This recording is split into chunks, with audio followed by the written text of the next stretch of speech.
What's going on, family? What's going on? How you doing? Welcome back to Conscious Conversations, where we have discussions that matter and we have conversations that intersect our intellectuality, our spirituality, our sociality, and we want to make sure that we have conversations that help empower and equip us to live in a world where we can be impactful in life between Sundays. And so I welcome all of you who are here watching right now on YouTube. Also, if you're listening on our platforms, we are so glad to have you here on Apple, iHeart, Spreaker, wherever you are. Thank you so much for being a part of today's Conscious Conversation. Now, family, I am excited, I'm elated, and I'm expecting a wonderful discussion today. I mean, I promise you, you will be inspired, you'll be empowered, you'll even be challenged by, again, our guest today. I know it's going to be a wonderful time. And look, here it is. Make sure you're ready to be, again, challenged, inspired, and get a pen, paper, iPad, Android, whatever you got. And let's go ahead and dive in for today's Conscious Conversation. So I'm going to go ahead and stop wasting time and introduce our first guest tonight. And again, I've known her for a long time. She's brilliant. She's a phenomenal thinker, strategist. She's a professor. I mean, she is a gift par excellence. And above all that, she is a graduate of my alma mater. So, hey, I am excited to have her here. So I'm going to go ahead and present her now. Again, in the person of the pretty professor, Miss Juli McShay. What's going on, July? What's going on? Thank you for having me. This is great. Looking forward to it. I'm geeked. I can't lie. I'm geeked to have you here. I mean, I haven't seen you in a long time, and so I got you here virtually. So I'm hyped. Yes, this is awesome, and I'm so proud of you for this platform. I'm very proud of you for this platform. Well, thank you so much for being here today. And look, if you will, just kind of share a bit about who you are, what you do, and again, let folks know, who we got here. All right, so I am the pretty professor. I am in Houston, so I am a Houstonian by, I guess what we would say this, by choice. I moved back here 10 years ago. I'd lived here previously, but I'm all in all a Southerner, a Southern raised woman, Southern living woman, Southern culture woman. And I appreciate this region of the country. I know a lot of people argue over whether Texas is the South. I will say Texas is Texas at the end of the day, but I'm happy to be here. I would say it's Southern adjacent, so it's they have sweet tea, so it's Southern enough for me, even though I don't drink sweet tea. But What? who am I? I am a professor.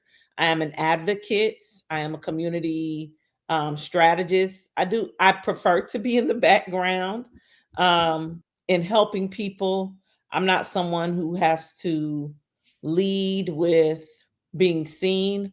I just like to identify strengths, identify strategies, identify people that will push the community forward in a positive and healthy way. I believe that service, let me rephrase that. I believe that our strengths, so my knowledge, my gifts, my talents, I believe that all those things that make up my strengths, they're not for me. They're not for me to just elevate myself and have all this status, but they are for service. And that is based on Romans chapter 15, verses 1 and 2. Yes, I am a believer of the Most High God. And so that scripture for me is how I live my life, so I accumulate a lot of status. I do. And I'm aware of that privilege, but I don't use it to promote myself. I use it to be of service to others and to uplift those around me. To me, that is kingdom building, and that is what I'm called to do. Oh, wow. Well, that's a lot. Look, high five. I applaud you. Thank you so much. Again, I told you, I'm geeked. I'm excited. And again, small other piece of to note.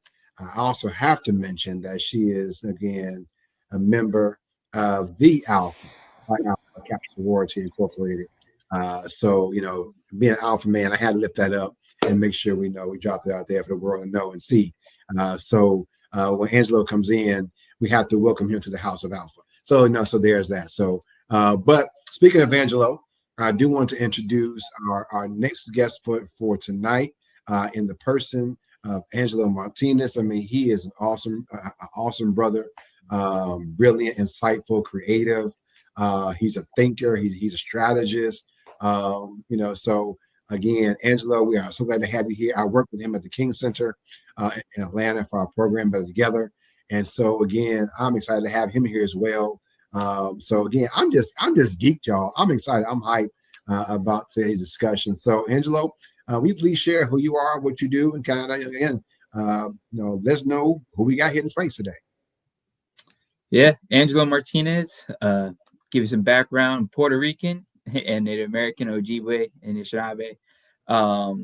And so I come from Florida, actually, which is the opposite of where indigenous territory is.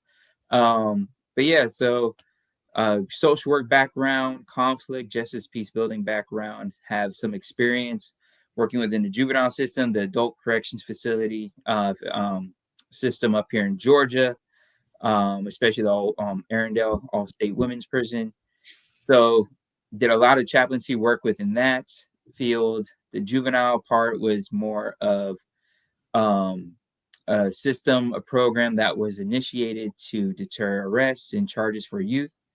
And I specifically focused in my area, in the youth in my area, because I would know them and their relatives. So did a lot of work in that faith-based organization in general, after school empowerment programs. And then that led into seminary, which led me to Georgia, Candler School of Theology, where I did more of my concentration on justice, peace building, and conflict transformation. And fun facts, I guess, to share is spoken word, published poet, and kind of what David lifted up. Very strategic thinking, community organization wise on how to move forward and how do we move people, persuade them, motivate them. How do you engage their faith in that work?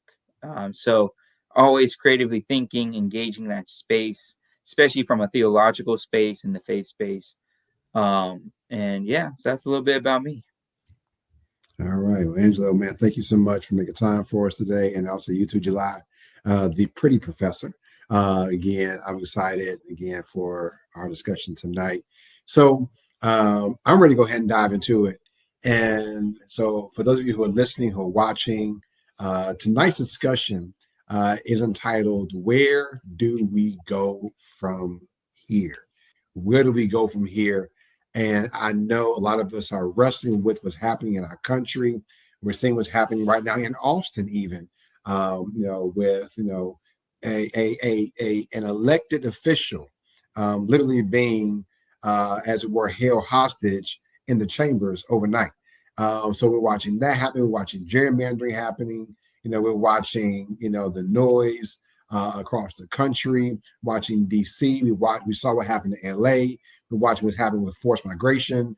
So there is a lot of noise everywhere. And so I know many of us are wrestling with the question, where do we go from here? What do we do?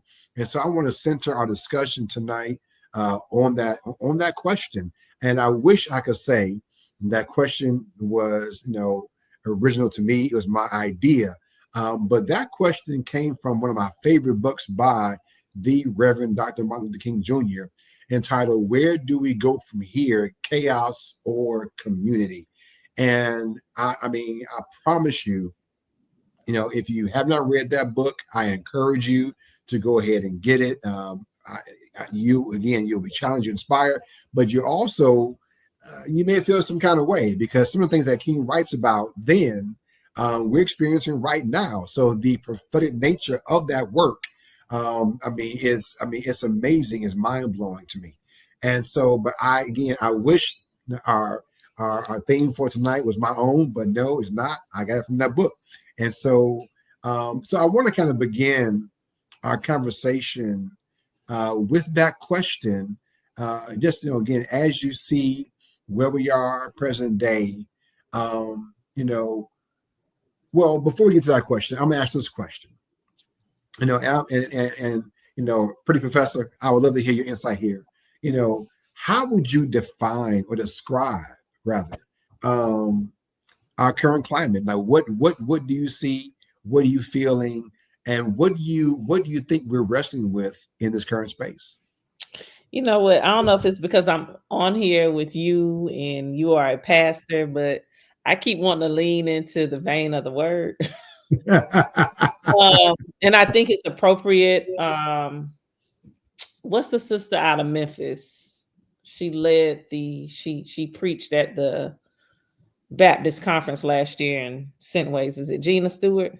Yeah. Okay. Gina Stewart was on a podcast recently, and she said something. I'm going to loosely quote her, but basically, she was saying that justice is not political, that it's biblical.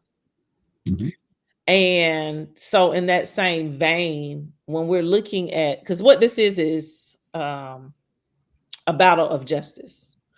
It's a battle to destroy justice from one side, and then from the other side, it's a it's a hope for justice, right?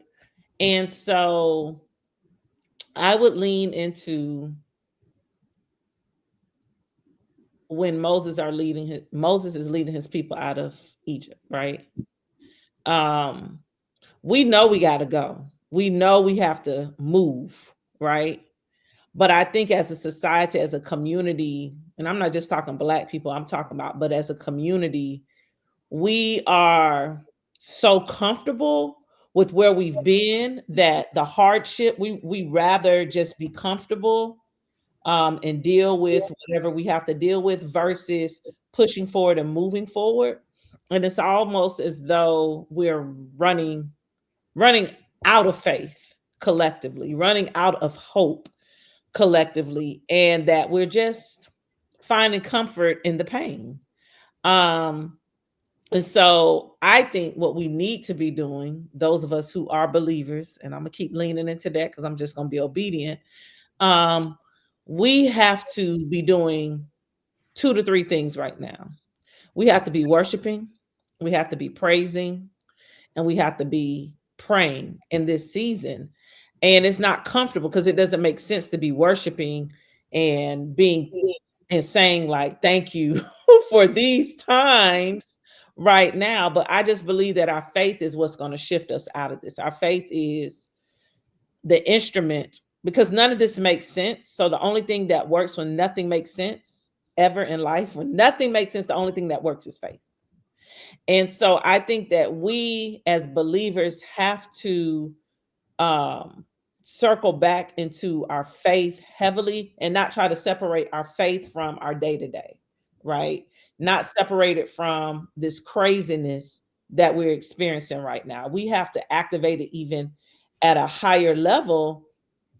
And we got to just start worshiping. We got to start trusting. We got to start resting in the valley, not being afraid. You know, some people just want to go go go, but we have to trust God so much that even though all this stuff is happening around us, we'll still lay down and take a nap and then get back up and keep going. But I think that in this chaotic time that we're in, that the only thing that is going to ultimately work for us for sure is the faith. That is what's going to sustain us, and that's what will bring us to the other side. That's what's going to part that Red Sea, so to speak, for us.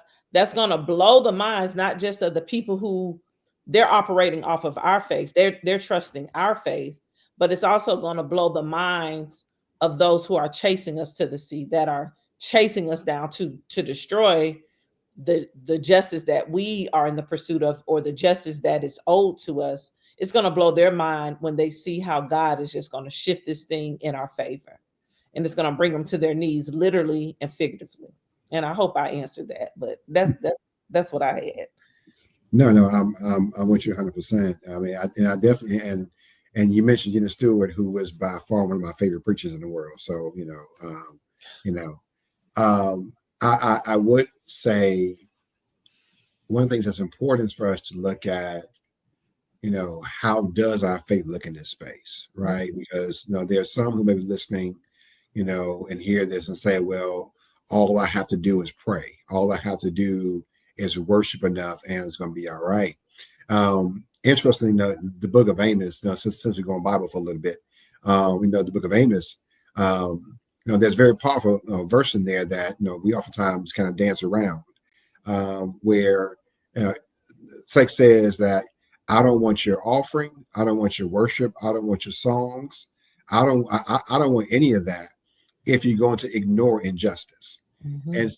And so one of the things that we have to lift up, and I love how you mentioned Gina Stewart when she said that justice is biblical, and it is. You cannot read sacred text and not see justice. Matter of fact, when Jesus announced, that he was calling a ministry, hey, look, I'm here to set captives free. I'm here to preach freedom to those who are oppressed. Again, I'm here to declare freedom economically. I mean, Mhm. so it was a declaration of how do we counter injustice that was being experienced from Roman imperialism at that time. Mhm. And so, again, so we have to wrestle with the fact that the backdrop of for those of us who are Christian, is up against oppression and injustice. And so our faith is not just a matter of praying, that, there's some escapist way to avoid what's going to happen right now, but we use our faith to address what's happening right now,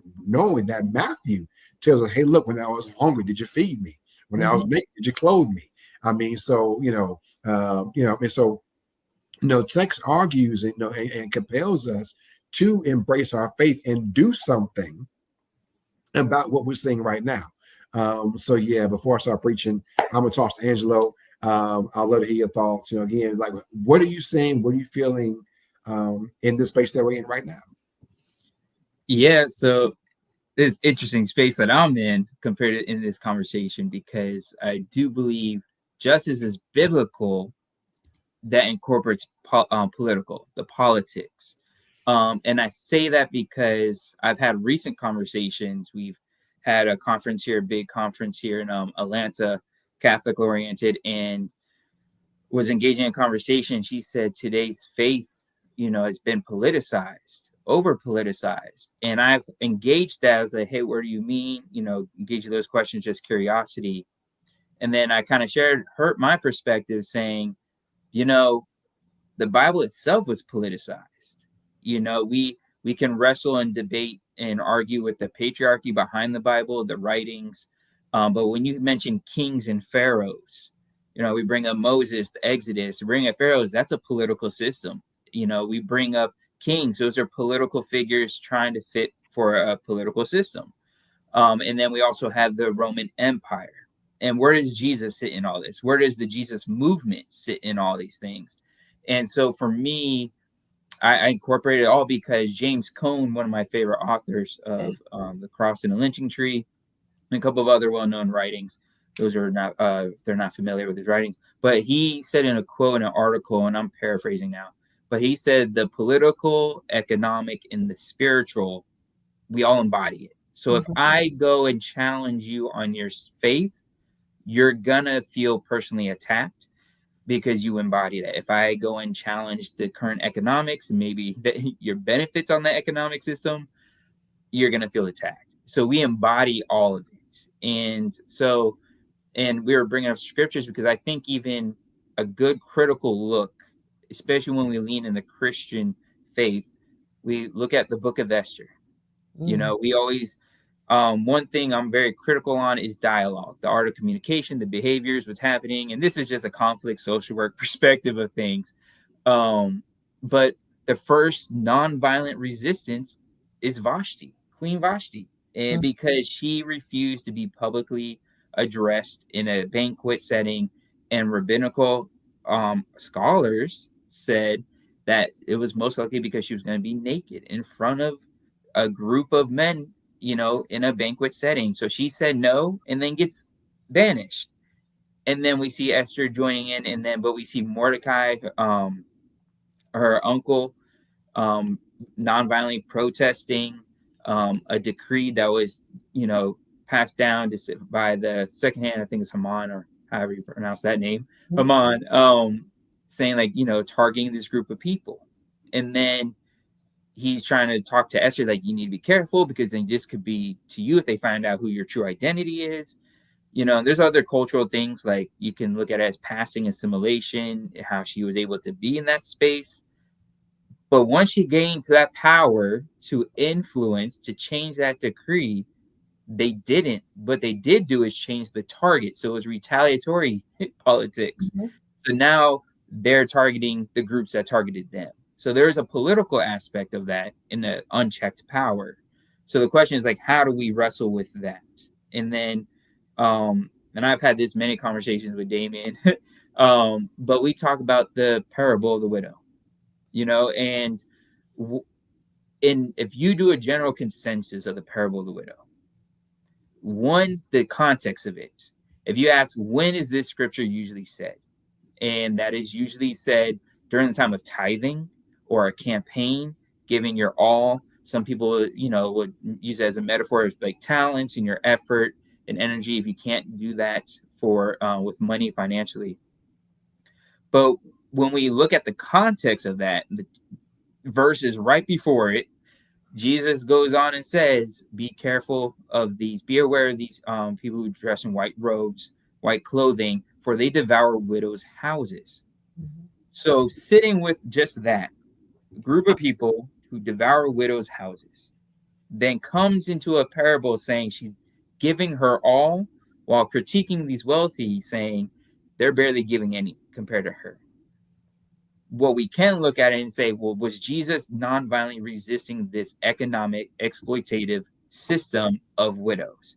Because now we have to critically ask, if so, then she's forcefully operating in that system, and based off tax collection and stuff. And the wealthy are not getting taxed because they're not widows, they're not a woman of status in that culture in that time. So we have to look at the layers of that. That's economic, that's political at the same time. It's reinforced through political affiliations and partnerships in that world. And we have to understand like Jesus was nonviolently critiquing and resisting this economic exploitation system of widows.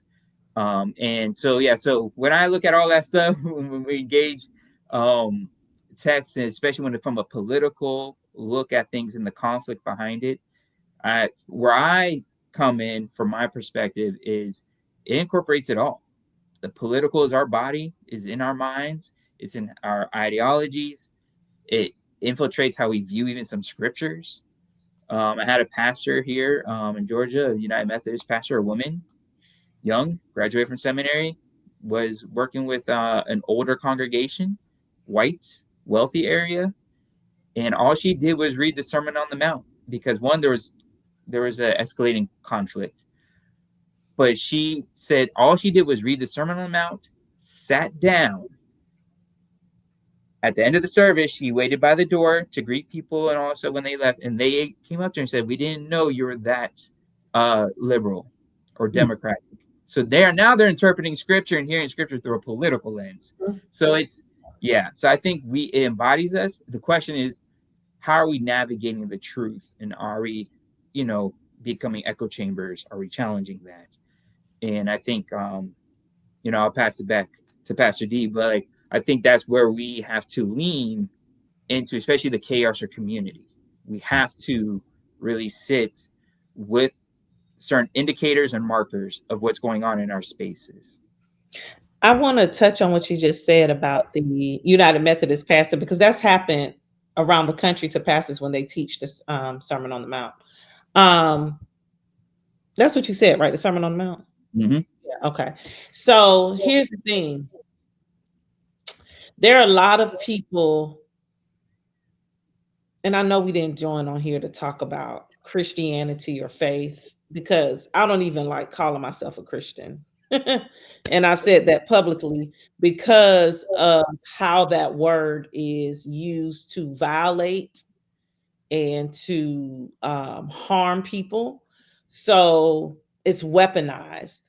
I'm a believer, I'm a follower of Christ, of Yeshua, like of Jesus, but I don't consider myself a Christian in the modern acceptance or ideology of that term because I watch those who are Christians in this country and how they use Christianity as an ideology to be harmful and how they have done that for centuries. So just so listeners don't get confused about it, right?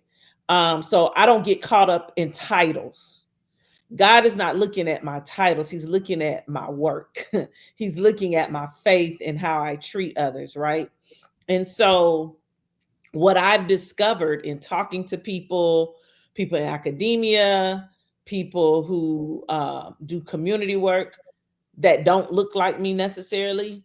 I'm not saying all, because I will pop up in Lakewood, and I know Joel actually does teach the word in that church, and so does the other ministers, even though social media would say something different. But I believe there are a lot of churches that don't teach the Bible, that don't preach the Bible, don't teach the Bible, and certainly do not teach the life and legacy of the Messiah. And so they utilize different parts of the Bible just to be violent. And so I have this person that I know, and I'm trying not to use any details about them to keep them private. But this person grew up here in Texas in a church and has never read the Bible. I mentioned something just in passing. She's like, "What book is that from?" And I was like, "The Bible. What do you mean?" And it was something very popular, right? Or at least to me, it was popular. It's Matthew chapter 6, right? And I realized in that moment something that I had thought about multiple times.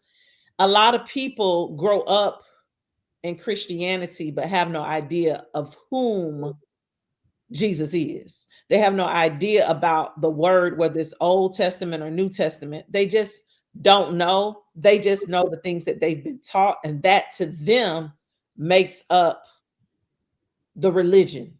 And so many people are caught up in religion, and so they're just practicing everything that they've been taught versus being rooted in faith, right? Because faith is going to make you do some things. Faith going to make you be like Vashti or like Esther. Faith is going to make you be uncomfortable. Faith gonna make you cry out to God and be like, "I'm ready to die. Just I want all this to end." Shout out to my First Kings, my rest. But even with Elijah, Elijah was this great prophet, but he was ready just to quit. He was like, just take me out the game. And even in that, even in his quitting was an act of faith. His quitting was an act of faith, right? And so that's why I'm saying that in this time, we've got to have activation of faith, whether it's mustard seed or whether it's a mountain, you know. And when we activate our faith, those who believe just in us, they just see our faith and it's enough for them, right? They will follow suit, right? So they're not being worked up by all the foolishness that they're seeing. They recognize the foolishness, but they also recognize something that's bigger than the foolishness. And so I think in this time, we certainly have to recognize that there will be parishioners like at that United Methodist Church that don't read the Bible. They just read the scripture along with that pastor. You know what I'm saying? There are people who go to churches like I go to who may not read the Bible. They just believe whatever the person in front of them is saying. You got to understand and read. And I'm not just saying the word. You got to read Cone. You got to read King. You got to read just read, right? You've got to seek wisdom at all times. You got to constantly be seeking knowledge. And in times like this, right? If we look at the Bible, if we look at, even we were talking about Reconstruction before we started this, when we look at these times, people were still relying on knowledge. You know, one of the first acts that formerly enslaved people did was they started schools. Where did they have the concept to even know to start a school, right? And these are things they did immediately after liberation, right? You have to constantly seek knowledge no matter what's going on around you. That's a time for you to dig in more. And I think because of the speed of life due to social media, we collectively, maybe not those of us on here, but collectively we've slid away from reading. We're not so into reading. Even myself, I used to read a book. I could read a book in a day. Baby, try that today. It ain't happening, right? But we have to get back into reading and exploring because it gives us other perspectives. It gives us hope. It gives us lessons. and it awakens us with weapons, mental weapons, to navigate what we're seeing happening. Yeah. I love again, our church talk, as it were, but one of the things to your point, July, I think that, and again, as a huge critique that I offer for the church, is that the church is the only place where we expect people to check their brains at the door. We that's a space where we, again, you both, you and Angela have mentioned, one a reactionary response to hearing text, not recognizing this text, which means you haven't read text. To your point, July. But you also live the fact that it's important for us to read, other works like Cone and King, and just read books. Period. Read the news. Just read information. Howard Thurman said years ago that every good preacher should preach with the Bible in one hand and a book in another, right? And so I think that we're in that space. But again, a critique. We have created this environment of intellectual dissonance in many faith spaces where, again, I'm a come. I want to hear a sermon. I want to be inspired. I want to be moved emotionally, but I'm not being challenged intellectually.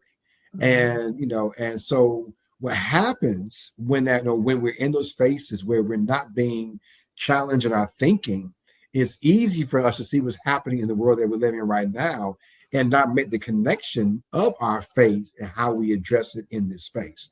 For example, if you're not reading text, if you are not in a space, where someone is encouraging you to read text for yourself and or unpacking it for here it is, Isaiah 10. Woe to those who make unjust laws, to those who issue oppressive decrees. Guess what? If you don't hear that, if you're not reading, if you're not watching what's happening in the world, guess what? You won't recognize when unjust laws show up. You don't recognize oppression when it's in our, and again, we've been wrestling with, how fascism looks. We got to avoid fascism. Announcement is here. If you want to know how it looks, look around. And we're seeing in DC, but again, if you are reading it, and being challenged and recognize that the very God you believe in, if you are a God believer, argues, hey, look, woe to you, who write unjust laws. Woe to you who have oppressive decrees, again, who deprive the poor of their rights and withhold justice. So how is it that I can be a believer, or again, I'm like you, July. I don't, wrestle with it with the word Christian either, because it's a mess right now, but here it is. How can I say that I love God, I believe in God, and I'm okay with poor being disenfranchised? I'm okay with watching how in the coming months SNAP benefits are about to be shut down, Medicare, Medicaid about to be impacted, and so I'm okay, with folks riding high, living well. But again, folks in my sphere of influence who I may worship with, who I may, hang out with, who may be in my family even, are going to be impacted by what? Unjust laws, by oppressive decrees. And so my faith has to respond and cause me to say, you know what? There is something that I need to do in this space. And so, but I want to kind of pivot there and lift up what you mentioned about in reading and kind of tie into our intellectuality. You're a professor, right, July? So what are you seeing as it relates to intellectuality in this space? Because I read an MIT report study about a month ago, and it was citing that because of the advent of AI and Chat GPT, et cetera, that cognitive processing, critical thinking had declined by about 35%, right? And so if that's happening, if folks aren't thinking, folks aren't reading, to your point, how, what's happening intellectually in this space? And, and then, Angela, you mentioned earlier how we're navigating ecosystems and echo chambers, and so, and algorithms who are controlling our information access. What are you seeing intellectually, and how do we respond to that? So I know because I do it too. I give AI a hard time. I do. And it's deserving of a hard time, right? But I don't think that it just started with that. I would argue systems decrees, right? No Child Left Behind, um, is a product that was put out into our schools that left a whole bunch of people behind. So you have a generation, arguably, that did not get that were not forced to critically think for themselves, right? We went all standardized testing for everything, and then we removed books, right? If you grow up with a book for every class, every year of your life, you have books, then you're not afraid to pick up a book and read it, right? That isn't a textbook because you're used to having books.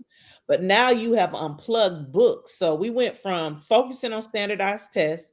So that's why so many younger millennials have all this anxiety, where older millennials not as much, because their whole lives weren't standardized tests, right? But all those standardized tests, you know, there was no focus on the learning, the information. It was focused on passing the tests. And then we moved from that to classrooms without books. Classes no longer, I don't even think high schools in Texas really have physical books. Most things through, and the way Texas goes with education, so goes the country. And that's been a long-standing practice, long before I would say even I was out of college, that has existed, right? But if you don't have books in the classroom, students aren't looking to read a book because they don't know books. They're not. High schools today, a lot of elementary schools, middle schools, the libraries are just like literal media centers, right? They're not any books in there, or very few books in there. So we have removed knowledge from the masses. Not that books don't exist and bookstores don't exist, but they're not common things that you see. So they're not familiar. So you're not bothered with them. I think that has done more damage than AI ever could.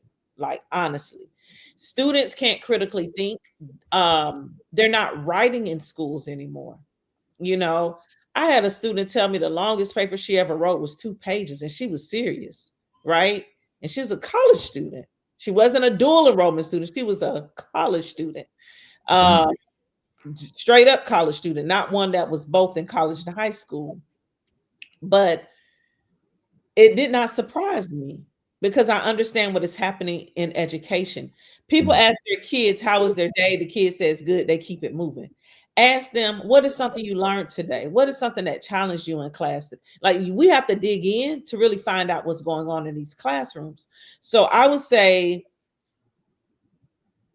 our cognition, right? Like, where we're thinking as a society has plummeted in this country because we have removed knowledge. And we go back to the Bible. What does the Bible say about knowledge? Right? You have to have knowledge. That is your freedom. That is how you gain, arguably you gain a lot of wisdom through knowledge. So we're not reading, students aren't writing. I make my students write. Like, I've gone back old school, y'all. I done bought out the blue books, right? Right. Yes. And that puts more pressure on me as a professor, right? That puts a whole bunch of pressure on me. Folks, my colleagues come in my office, they be like, girl, what's all that stuff? Right. And it's because I have stacks and stacks of blue books. I have stacks in my house, right? But I know that once I start making them write, they're going to start learning. Everything can't be a 15-second text or tweet. You've got to start writing and expanding those thoughts. We've got to have discussion, not discussion boards where you're asking Chat GPT to give you an answer, you throw copying and pasting. No, we're going to have a discussion board in class, right? So there's an expectation that you're going to read before you come to class, because Chat GPT can't help you in class because there are no devices in my class. The state of Texas is way behind me on that. You know, you can pull them out for certain things, but we're not using them. So I think that in today's society, what's happening with young people, whether college or public schools, they knowledge is not something that is being delivered to them. The product that's being delivered to them is, can you achieve this? Yes or no, or kind, yes, no, or kinda. And then we're assessing you and giving you grades and assigning you as such, versus making sure that you know stuff. I have kids that top of their class, top 10%. You know what I'm saying? But then I ask them regular schmegular questions and they like, what? And they feel offended because I'm like, no, you wrong. You know, you're not processing this properly. You have to do this. I say write a paragraph, you give me 2 sentences. Baby, what is this? I say write an essay, you give me a paragraph. What is this? You know, Damien, we took the same professor, Dr. White, brilliant, crazy brilliant. Yeah. And this man was investigated as a Unabomber. Yeah. Okay. Real talk. Brilliant, older white guy, right? But Dr. White, when we took his exams, we had to write. So it forced me to prepare. So that's what I'm doing for my students. But I'm just this tiny, tiny bubble in this big old world. So I would tell people not to get, and I probably have gone so far from the question, not so caught up on Chat GPT, but to make sure that you're making learning a common thing in your household. Turn off the TV or the devices, and we got a bunch of books. Choose one. We got magazines. Choose one. But force learning. You got to force learning because society is moving away from learning. That is why we have so much regulation, even with social media, you know, because the powers that be, the systems, don't want you to learn. They want you to conform.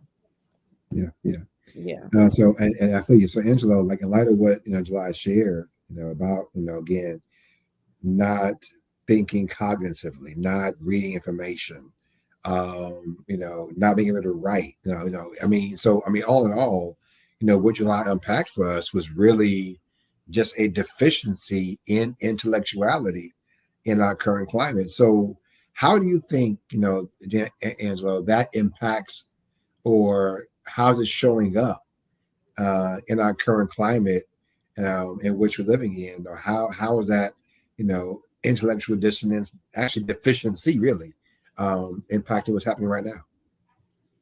Yeah, I think one that comes to my mind right now is we we accept a information. We accept bias information as an absolute.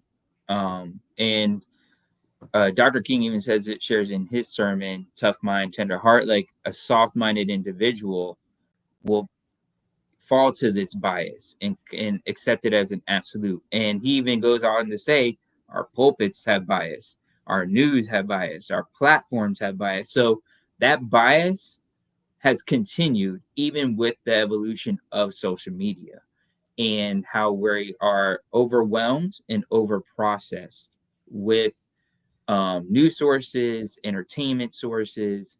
And I also think we have plateaued. We have reached a part of society, especially in the Western context, um, the instant gratification. And that has been heightened or hyper focused when it comes to scrolling. You see a quick video, and then you move on, whether it grasps your attention fully or you just move it on and it's a click, whatever. And I think one of the what the harm that does is, if I just quickly read a CNN YouTube short or an Instagram clip or anything, they might give me a little meme or some wording on it, that gives me like the summary or just a quick direct statement on the video. I am missing the full context of that. And so I think even navigating these short form spaces, we're getting quick information, but we are also lacking context of that information. So it's just like me speeding 90 miles on a road and I see a red sign, but I miss the word. And so I see the red sign, I see the color, but I don't know if that actually meant stop or if that meant yield, or, there's, a warning. I just associate that color with something, but I'm missing the context. And so I think we need to really navigate that. And that also accepting a bias as an absolute, that echoes and creates the algorithm of those echoes. And because now I'm following one specific news source, so I click on that. Why is it across my whole platforms now? If I watch one YouTube debate and it's focusing on a specific political candidate or someone, why is that integrated into my Instagram? Why is that integrated into my news source now? So I think short form has its pros. It can be clickbait. It can do all these type of things for you, but you lack context, and that inevitably harms us when we think intellectually, critically, um, of a social context, the history of that context, the rhetoric of that context. So like we are not engaging, and as the pretty professor put up, we're not engaging the knowledge. We're not engaging the sense of urgency for it. And I think the history shows when you're in a desperate moment, desperate times, knowledge, the education was very vital. I think of Frederick Douglass. I think of Martin Luther King when he was talking about when you read Dr. King, he actually studied communism. He studied Marxism. He studied other government systems that were predominant in specific areas because he was trying to figure out what's this capitalism? How is it impacting us, our economics? How is that impacting Black and brown communities? And all these other things, healthcare and all this stuff. But he studied it because he saw the sense of urgency of that time, the need of that knowledge, and how to translate and convey that knowledge. I think that's the other part of it, is the art of communication. So I think we need to navigate these spaces critically and creatively, and that means questioning the status quo, even in our education systems. What has worked? What is working? What is not working? How can we repurpose this space so we can have a more impactful, effective um, outcome when it comes to education, just in general, because then the hope is to apply it in our personal spaces. So yeah. Yeah, and I love, and even you mentioned, King's writing, you know, in that same piece, King talks about groupthink, right? And how, you know, that weak-mindedness, that soft-mindedness, can, creates groupthink, and I think it's what we're seeing a lot of today. I know, and so based on your algorithm, based on your echo chamber of information, based on your ecosystem, based on the ecosystem, you're succumbing to groupthink. And again, to your point, Angelo, you're not even citing information, you're citing talking points. You're referring to what you've been fed to say. And then when you're asked a critical question, you blow a fuse. Start looping. Yeah. Yeah. I mean, a perfect example is when we talk about immigration. Right. Coming from Florida, South Florida, but like understanding I'm Puerto Rican, I'm not Cuban, but my grandmother married a Cuban in her second marriage. But even he was making sure I knew of this wet foot, dry foot policy that favored and privileged Cubans because the communist system, America's history with communism. But that policy was limited to only Cubans, not Haitians, not Salvadorians, Right. nothing with economic turmoil, anything like that. So I'm sitting in a social work class and there's a mixed group, Haitians and Cubans, in this social work class, and we're having large debates, and Cuban students are finding out that of this wet foot, dry foot policy, which Obama did remove, even though I do wish he replaced it with something that was universal or had a universal baseline. But that's the political system for Congress and everything. But they did not even know. Their parents didn't even, they openly admitted their parents never told them about this wet foot, dry foot policy. And yet they were carrying these biases towards other migrant communities making their way here, as fast as possible, as desperate as possible. And so it kind of shows you how even generationally that's passed down, and the privilege system of that.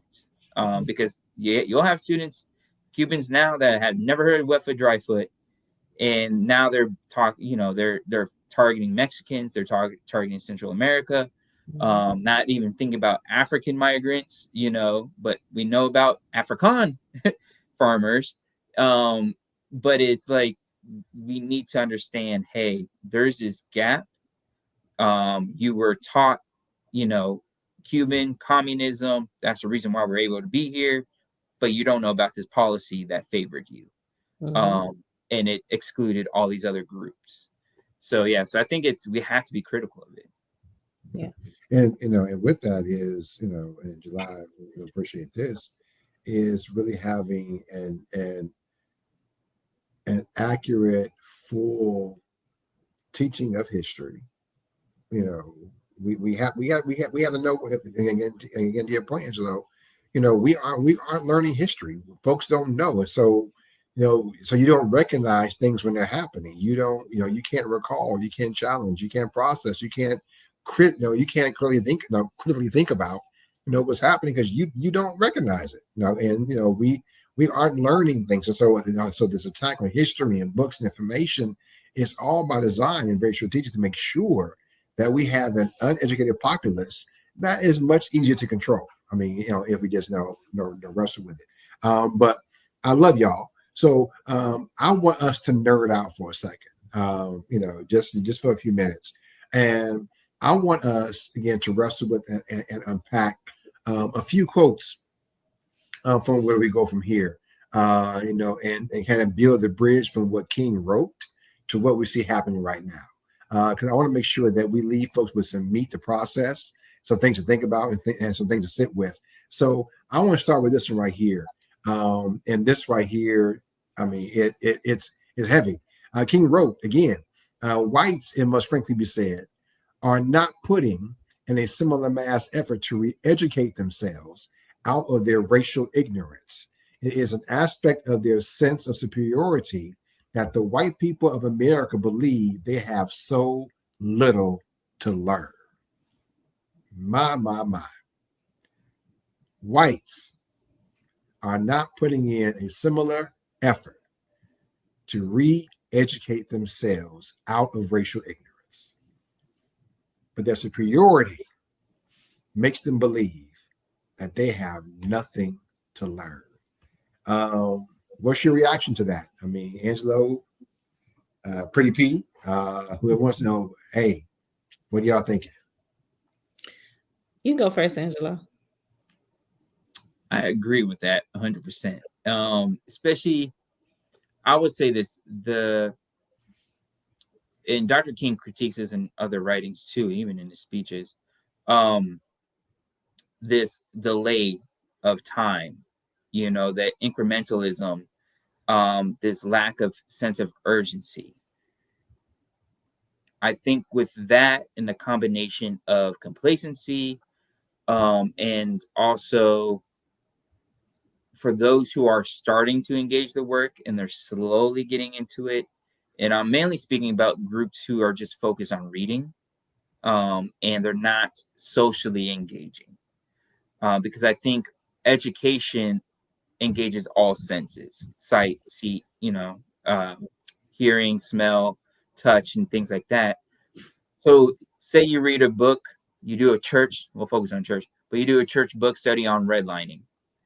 Okay, you're educated on redlining. You have maybe 2 books you focused on. Hopefully you got through the full 2 books, because man, we struggle with Bible studies to even go for like 3, 4, 5 months. I'm just saying, like, we struggle with that. So say that, but then what's the next step? Are you going to interact with a predominantly Black church, a historically Black church? Are you going to drive into a predominantly Black neighborhood? Are you going to shop at a Black-owned market, store? Are you going to go into a barbershop that's Black-owned and not yours? Are you going to engage someone else's culture? And so the questions, the reason why I ask these questions, because I've been in those circles, I've been in racially focused conversations, and a lot of the time it's, I'm okay with reading a book. I'm okay with reading the next book, White Fragility, How to Be a White Anti-Racist, how to, whatever is the next one in line. So intellectually we're engaging it, but physically, emotionally, we're not engaging it. And I think that comes with the re-education process. And there's a lot of fear that comes with that. But again, it's when we compare it to Black and brown communities, the sense of desperation, the sense of understanding. There's a book called the miner's canary or something like that, canary in the mine. But it was the canary would signal, deadly gas in a tunnel for a miner. And in some scholarship that I've read, they always compared that to the Black community. They're signaling the dangers that we're entering, in the white community, which they're using as a miner, would either continue walking or actually take time to listen and be like, okay, this canary's, sending off warning sounds. So let's listen and follow. And time again, history has shown white communities as a whole has not listened.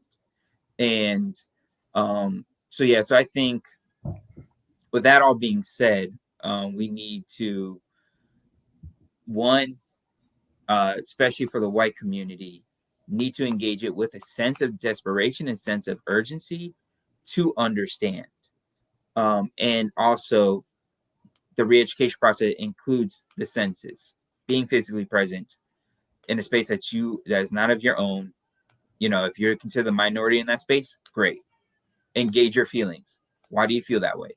Why do you feel fear? Why do you feel all these things? Navigate your emotions, navigate yourself, but engage those spaces to re-educate yourself. So I'll pass it to Pretty P over there. So here's the thing. I grew up in Angelo. I mentioned this, Polk County. I'm a Florida girl too, or a Floridian like you, but I grew up with all white people, right? I grew up in Polk County. I can't even explain it further than that. Like, if you know, you know.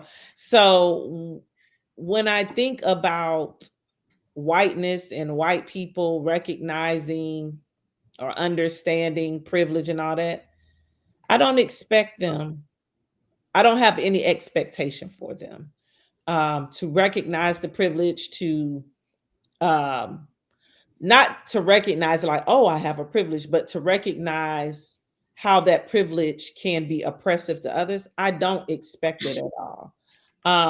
If they do, great. I just I just exist, if that makes sense. My existence, my peace, my joy cannot be troubled by um, the realization of others about what their habits, their practices, their um, lifestyle means to the rest of the world. I just can't, because that would send me into like fighting air. And I don't feel like fighting air. Like, that's going to wear me out. So I let the onus be on them, right? That's not my labor at all. And I've realized that so often we try, it's like being in a relationship with somebody and trying to prove to them that you are enough for them. You're fighting air. Like, either you get it or you either recognize that I'm her or you don't. Like, I'm not fighting for you to see my humanity. I know who I am, right? And that also takes me away from the work, from the calling, if I'm so busy focused on how you see me, right? So when I think of that quote, and could you put that quote back up, um, Pass? When I think of the quote, I don't expect them to make any effort, right? Or to be aware of their racial ignorance. I just don't. And to them, there may not be any lack of effort. There may be no racial ignorance, you know, That's their reality. I cannot consume myself with that. I just can't. I just can't. And I think that when we try to consume ourselves with the realities others have in their head, we lose ourselves. We lose ourselves individually or collectively. We lose ourselves. So I understand what Dr. King was expressing there, but I also think that um that's not our labor. Yeah, yeah, yeah. I don't think it's our labor either, but I do recognize it as a challenge in the space that we're living in right now. Because one of the things that makes the space that we're in, actually, in this past last week, sharing at the same Catholic conference that Angela mentioned, and one of the things I lifted up, in response to a question, was the reality that we have to be able to lift up, hear from, and learn from lived experiences. Like, Mhm. we have to be able to wrestle with the truth and the reality of what has happened. And so, and but I think the issue that we oftentimes navigate in that space is, especially when it comes to people who are viewing life from a lens of privilege, is when you begin to educate and share information, it removes the footing by which they stand. And because everything they thought they knew, everything they thought that they held as their truth, as its fact, and this is how things are. All that stuff is untethered now. I actually, Angela laughed at me, but I actually took time to schedule time and have coffee with a Trump supporter, um, white guy, and I just wanted to listen and hear, like, okay, what are you thinking? Like, why? And so, and in that conversation, one of the things that was very interesting is that was all he knew. That's how he grew up. That was the information that he read. That's where he got his news from. That's where his social media algorithm. But in that conversation, but one thing that I appreciated, he began to ask questions. And so as he asked questions, I began to share information about my experience, like kind of what happens, what has happened in policy, in culture. And so, and what happened, he began to be open to recognize, wait a minute, maybe I need to look at this thing, very differently. And he began to offer metaphors of his own, to kind of help him, process through where he was. And so, in King and Advance, we call that information gathering, and education, but it was a conversation that needed to happen, but he was open to being re-educated, which I think if we can even have that space and opportunity, maybe we can wrestle with some of the superiority that we live. But again, I agree with July. No, it's not my job, and I think that's one of the things that we do have to, again, lift up, is that ain't my issue. Your racism isn't my issue. That's your issue. Now, I'm impacted by your issue, but it ain't mine to fix. You got to fix that. And so, but they have to put in the work, So, all right, cool. Nerd moment number 2. Y'all ready? Here we go. Let's keep going. Um, Here we go. July, I think you let us one. King wrote, "In the days ahead, we must not consider it unpatriotic to raise certain basic questions about our national character." In the days ahead. Now, King wrote this years prior to where we are right now. Mhm. In the days ahead, we must not consider it unpatriotic to raise certain basic questions about our national character. Talk to me, y'all. I hate and this gonna sound so ugly. So I don't mean it the way it's gonna sound, but I mean it exactly in the words that I'm saying, though. So not the sound, but what I am saying. I hate patriotism, patriotic. I hate, it's such a weapon. It is used, it's so divisively, right?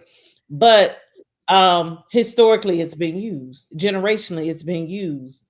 Um, but that just, it bothers me to even read that.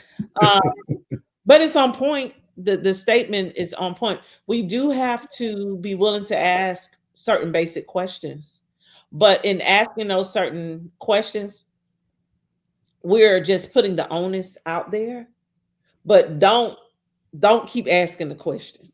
Like, ask the question, put it out there, elevate the question, but don't be consumed by the fact that the question may not be answered.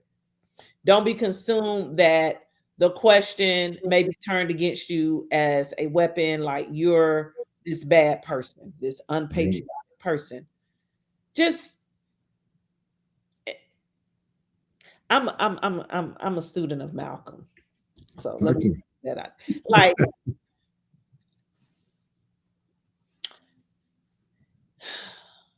don't expect a lemon cake to taste like chocolate. You know what I'm saying? Like, Mhm. when a thing is a thing, accept it that it's a thing and focus on the things that you can change, right? Not the things that may change because you voice something, but focus on the things that you can actually change. Because the one thing that the Bible has taught me, that life has taught me, there's only one thing that I can't get back, and that is my time. So I'm not going to waste my time over here trying to convince you that I really am the light of the world. You know what I'm saying? That I really am gold. I really am created in his image. Like, Right. I come from, I am the mother, right?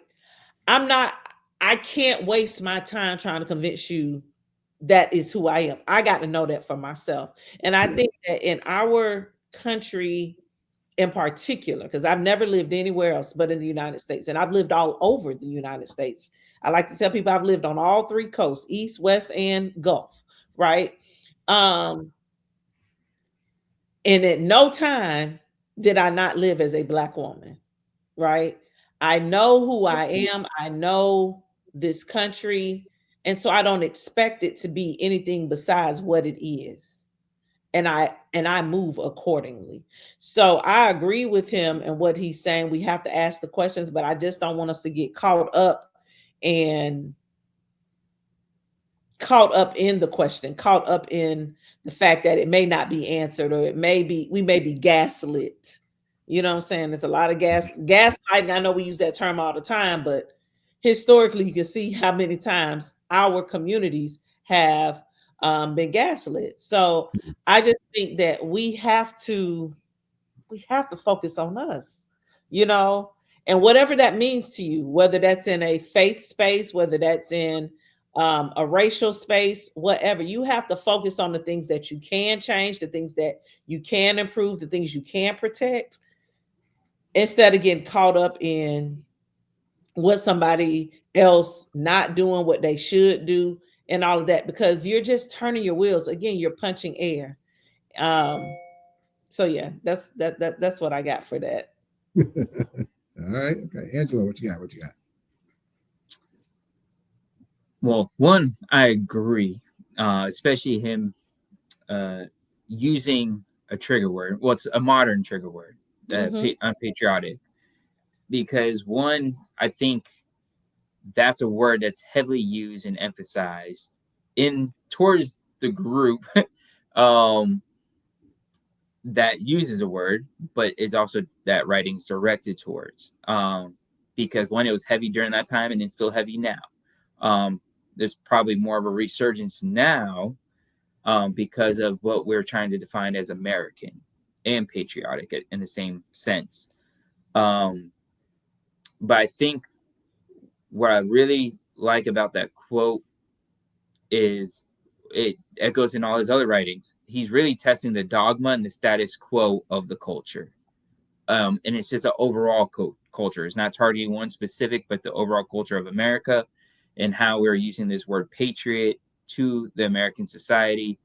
And he was speaking to that and trying to hold it accountable in a sense of what was going on in that context and even years down. So yes, that's a loaded word. It's a trigger word now, especially when we tie it within Christian nationalism and the intersect of all those things. But we also have to understand that how do we engage that space using their words? How do we use that space? And I think one thing I really love about Dr. King's writings is that he knows how to engage someone else's truth and bring his truth. Letter from Birmingham was a perfect example. It's called creative synthesis, but he was actually responding to an initial letter from the clergy that signed it, that called him an agitator, that called him an outsider.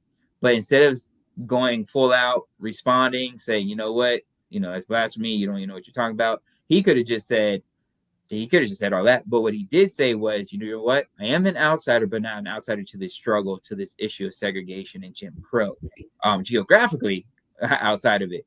But he said, I'm an agitator because of these public demonstrations. So he was saying, like, yeah, I hear your words. I hear what you're getting. Let me engage these words that you're using and use it and kind of flip it in a sense and say, like, this is how it's being used in my context.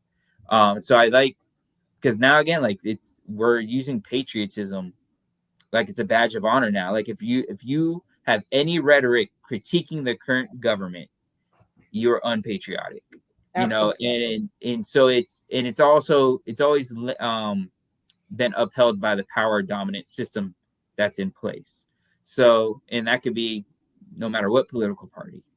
But I would say we're seeing it more now. If you're not a blind loyalist, you're gonna be, canceled, cut off. Somehow they're gonna find you, your address, things like that. So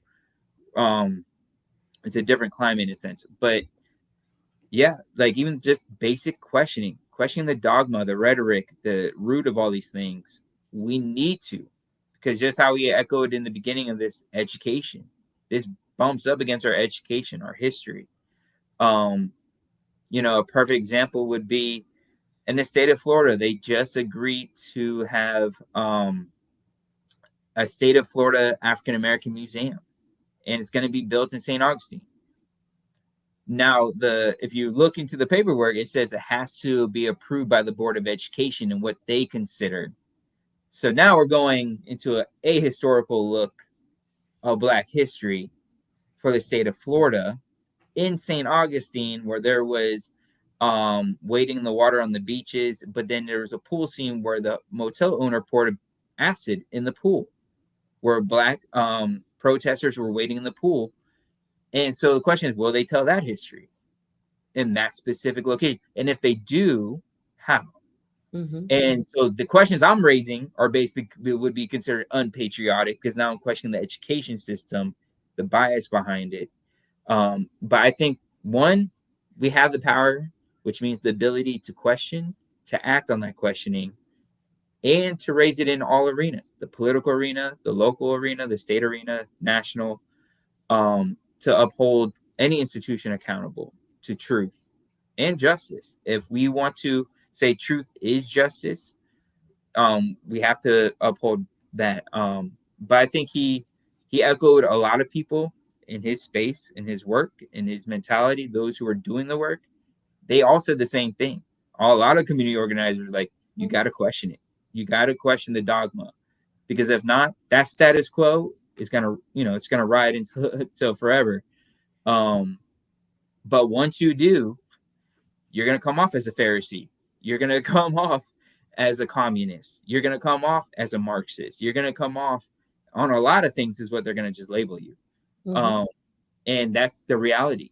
And Dr. King was, I'm pretty sure him writing that piece and just all his other pieces, he was grounded in reality. He knew the comments, the backlash, what was going to be raised in certain spaces, even our own faith spaces, what they're going to label them as. And it was usually communism, it was Marxist, socialist, things like that. But he was questioning. And when he raised those questions, he was unpatriotic in their eyes. And again, you can't control that. Just as we raise here, you can't control what they label you, but you can control that questioning. You can pressure it, push it. Um, and yeah, so I agree. And especially in today's context, we have to, especially with the elimination of certain books by written Black and Brown, LGBT, their perspectives, their lived experiences. We're just trying to go back to an all white, male, patriarchal society under nationalism. And if we question it, we're unpatriotic. So, yeah. I, with that, The books. Books aren't disappearing. We're not buying the books. Books are not being provided in the schools. We're not buying the books. We're buying everything else but the books. We're buying everything else but the knowledge. We're not going to the sources. And you mentioned something about this museum that's coming to St. Augustine. And I was following along and I was hoping you were going to mention this. So since we're nerding out, I just want to give this. Fort Mose was St. Augustine too. So Fort Mose is where Seminoles and other runaways from Georgia and the Carolinas, that's where they would escape. It was a Spanish fort in the St. Augustine area. So if you go to St. Augustine today, there is like I don't know if it's a national park or a state park with a small museum there, but you can see some of that history. But Fort Mose is where people got refuge. So I hope that is a part of the storytelling at that museum. But even if it's not a part of that museum, that has to be part of the storytelling that we tell. And that's why the books and the knowledge is so important, is so that we can tell our history. I always go back, well, for several years now, I always refer back to the book of Eli. The book of Eli, he carried the word, and with the whole time you're thinking he's carrying a book, but he's carrying the word inside himself in order to take the book forward for history so it can be printed. We have to absorb, we have to be sponges, and we have to absorb the knowledge so that we can pour it into others for the future. We can't just depend on, I rarely buy an ebook. I like physical books. I buy physical books for people. We have to absorb the knowledge and control the knowledge, hold the knowledge. You buy an ebook, baby, they get rid of that platform. You ain't got that book no more. Unless you download it as a PDF. Now you got to depend on having electricity to get to your book, right? Right. I think it's so important that we hold on to our history and we share it, and not the brutal parts of it only, like, oh, they did this to us. No, these are the things that we did for us. These are the things that we built. Yes, it may have been destroyed, but this shows us that we can rebuild it again. We can do another Rosewood, we can do another Tulsa, and so another Wilmington. We can build these communities time and times again. Students don't know a lot of things, but their parents don't know either. They don't know about the Memphis riots, right? We have to be able to tell our stories. We have to absorb the knowledge and we have to pour it into our communities. We cannot depend on the systems to do it for us. And I'll go back to Ephesians and I'll be done with this. I remember being a little girl not understanding that scripture, and I would read it every day, every day, every day until it clicked for me. And that's why I always kid with myself. Why am I so obsessed with government and justice and all of this? It's because of that scripture, for we're not fighting against flesh and blood. We're literally dealing with systems, principalities. And that's why we as believers have to be in the word. So we're not afraid when we see this stuff happening. We're actually prepared. That's why we put on the full armor. That's why I'm going to go back to what I said earlier about the faith. You know what I'm saying? We got to put on the full armor, because that we're not fighting just a physical system, right? This physical system is being empowered in the spiritual. So if we're not prepared in the spiritual, then we're already doomed. So it's the knowledge that comes from studying the word. And like Damien said, you pastors better have two books. They better have the word of God and another book, because you got to empower. You got to empower yourself and you got to empower your people. Yeah, absolutely. And part of that empowerment, gives us the language, that we can use to ask the questions, to, offer, critique for, for systems and what we, I mean, King also mentioned that, that we people of faith, the church, is supposed to be the conscience of the state, so how do we wrestle with that unless we have information, the language, the words to use, the benchmarking to build upon, so we can have these conversations and again and know what questions to ask, so we can begin to wrestle with, again, eradicating everything that stands against being just. So look, man, it's been real. But I got one more I'm gonna lift up before we move to our next piece and rock out. So this one right here is no, not that one. I'm gonna go here. So here it is. King writes, power at its best is love implementing the demands of justice. Justice at its best is love correcting everything that stands against love. I'm reading again. If you're listening, power at its best is love implementing the demands of justice. Justice is at its best love correcting everything that stands against love. Um, I'm gonna start with this one because I mean I want to kind of build a stage here for a minute. That word power. I love the fact that King began writing with power because I believe that in the faith space, especially within Christendom, we avoid and dance around the idea of power. July, I love you said you were a student of Malcolm. When I was when I was in high school, undergrad, folks called me Malcolm King. So I'm kind of a synergy of both. But one of the things that I've always wrestled with and how our theologies compel us and convince us to think that power is a bad thing. We're convinced and preached to and talked to, and given this idea that humility is passivity, that the only way to move forward is to bow down and not amass power. But it's not that power is a bad thing. It's unjust power. It's unloving power. And so I love that King, for me, lifted that up and gave us language and courage to say, you know what, it's okay to have power, especially if it's rooted in love that's implementing justice. And I love how he said that justice is at its best, love correcting everything that stands against love. And so I mean, and I think as a preacher, as an activist, as a social strategist, as an educator, for me, I think it's critical that we recognize that if we move in a love-centered way, um, I think we can do a whole lot. So I'm gonna start there, and I'm gonna toss to one of y'all. I love the quote. I mean, I've loved all these quotes, right? Particularly this one though. You're right. Power is not a bad thing. There are some bad powers though, right? But power itself, I am power. What do you mean, right? Like I possess the power. I have the power of God. I can do all things, right? So, and then the fact that he ties in love and justice, like all those words are like poetry to me. The way he intertwined it all makes sense.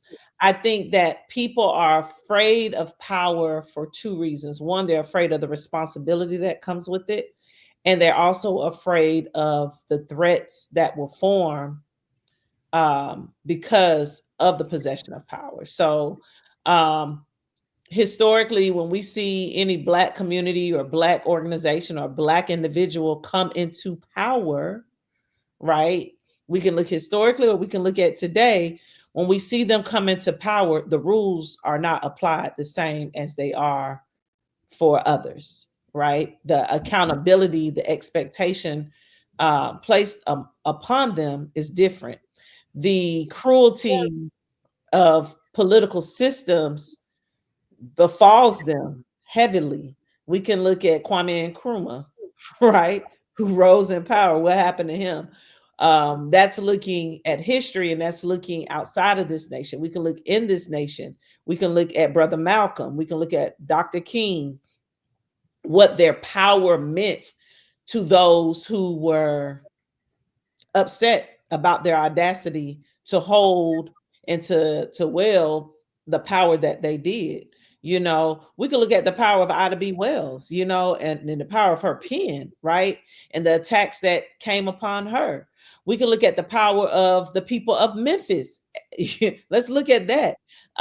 Post Reconstruction, the people of Memphis, they had the wherewithal to create their own community, and that power cause other people to become upset and attack them, right? When you think of the Memphis riots, that's incredible. I mean, when you think of have y'all ever read the testimonies given, the congressional testimonies? Like that's power. Yeah, yeah, That's yeah. power to go through all of that to go through all of that and still have the wherewithal to testify before Congress about the things that have happened to you, right?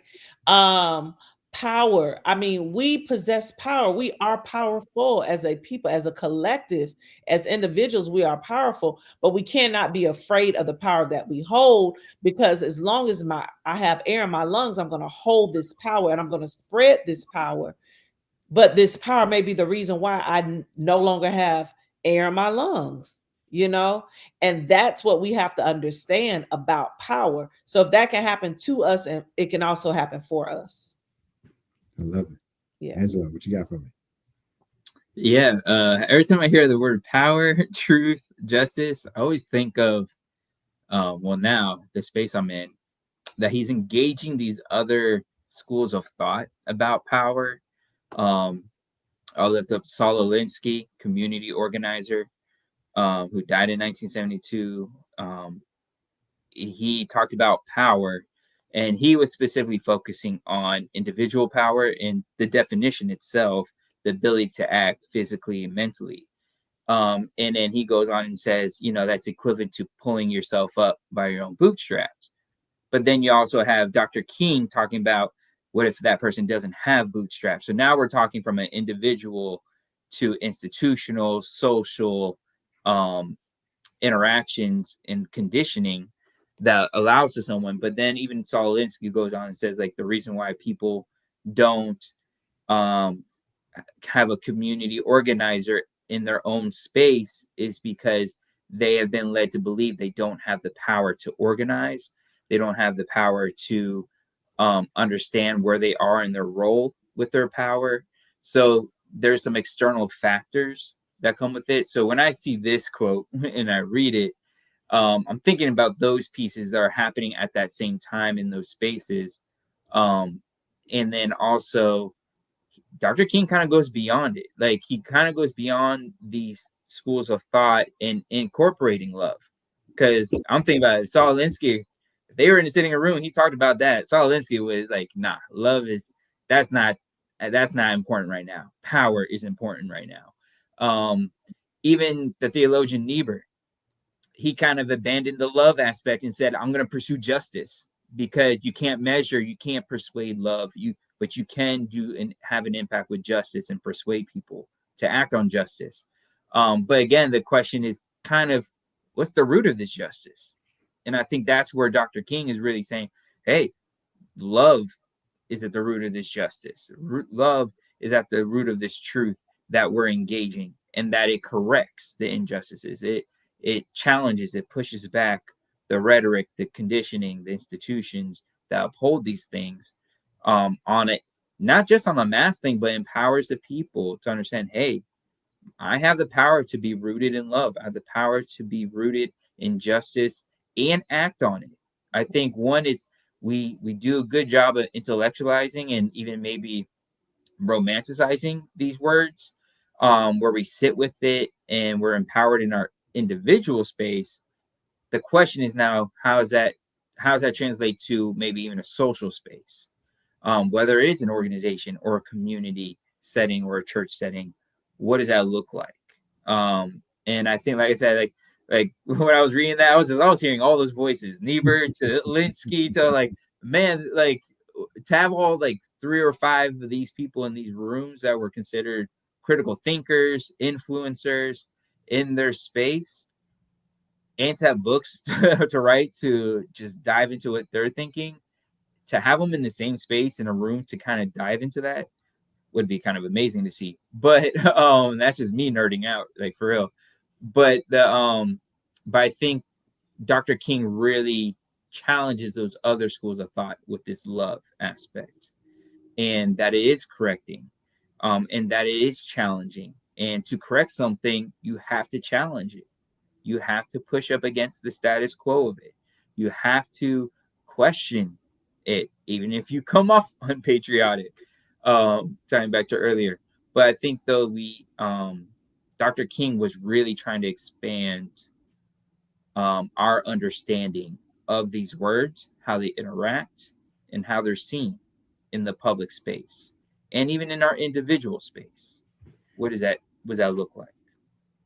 Man, I love it. I love it. Look, this has been dope. It's been great. And so, but we have gone a long time. And so, I love it. I will keep going, but I know folks gonna listen in like, no, we ain't doing that. But thank y'all so much for your insight, for your words of wisdom, for your critical thinking, and just for unpacking and even nerding out with me. I love it. I appreciate it. But before we rock out, I want to make sure that we leave the folks with something inspirational. So right here, this portion, this is our little inspirational moment. So I want to kind of, again, each of you kind of share a bit, just a few seconds of inspiration for folks who are listening. What are you thinking? What are you feeling? And where can we go from here? Inspire them just with your words, your thoughts on how we go from here to better. So I'm gonna give the floor to Angelo, and then we'll close out with the pretty P. I would say my words are: applied knowledge is power. To apply it, not just sit and read, but applied knowledge is power. Yeah. Okay. All right. Thank you. And pretty P, what you got for us? Inspire us today. I would just tell you to not be afraid of your power. Know that you are powerful. Like, you are so powerful, and don't be afraid of it. Don't be afraid of your power. Don't be afraid of what your power can do, how your power may make people feel. Just use your power and make sure you're using it for good. Make sure and that's where the justice and love from that last quote is so important. But don't be afraid of your power. Be confident in your power. In fact, be confident about who you are and whose you are. That is powerful. And it starts up here. It starts in your head. So thank you. Thank you for having me. Thank you all again so much for being here today. I mean, I appreciate both of y'all. So high five to the pretty Pete. Thank you so much for being here. High five to Angelo. Thank you so much for being here. And again, to all of you who have been listening, who are watching, and who will watch it later, again, I thank you for spending time with us today here at Conversations.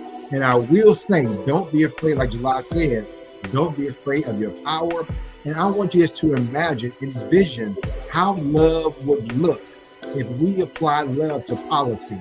Imagine how love would look if we applied love to our discourse. Imagine how love would look if we applied love to how we engage in our face spaces. Imagine how love would look as we address hunger and unemployment and unhoused and those who are being forced to migrate. Imagine how love could look if we just chose to amass our power to stand against anything in love that stands against love and bring about justice. The family, let's make sure that we apply wisdom, apply knowledge, and live in love in all that we do, and make sure that we have conscious conversations that allow us to be different, do different, so we can create different. Family, thank y'all so much for being here.